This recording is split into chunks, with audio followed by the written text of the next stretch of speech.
વિસાવદરમાં લાગી ગયો હામેણો, જીતી ગયા ગોપાલભાઈ। સવારમાં રોમ રોમ ભાઈઓ બીજાના ખેતરે નીકળી ગયા કામે જવા માટે ને પણ રસ્તામાં જોઉં તો નકરો ગારો જ હતો અને આમ તો જો ઝાડવા કેવા મસ્ત હતા।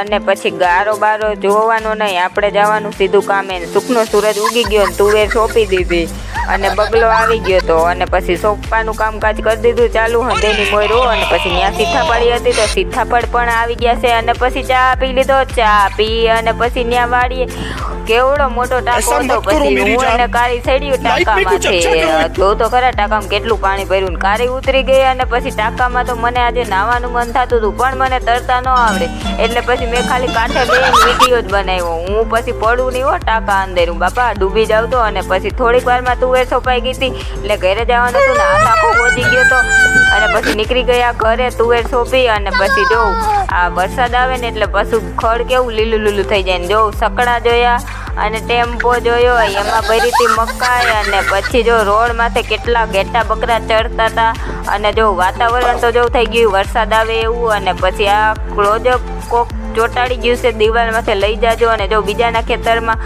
માંડવી ઉગી ગઈ હતી, બેનપણીને ફૂલ દઈ દીધું, ફૂલ દઈ અને પછી રોડ માથે હાલતા હાલતા જોયું તો આ થાંભલાનો થપ્પો પડ્યો હતો, એટલે મેં કીધું આજે રોડ માથે નથી હાલવું, આજે થાંભલાના થપ્પા માથે જ હાલવું છે, કેમ કે આપણે બહુ પછડાયા અને આપણે લખકોંડા પૂરા થઈ એટલે આપણે થપ્પા માથે હાલવાનું હતું। અને પછી થપ્પા માથે ઠેકડો મારી સીધો કોકનો ડબરો પડી ગયો તો રોડ માથે, ત્યાં જઈને જોયું તો કેનો હતો, પછી ધૂમની ગાડી જોઈને ઘરે।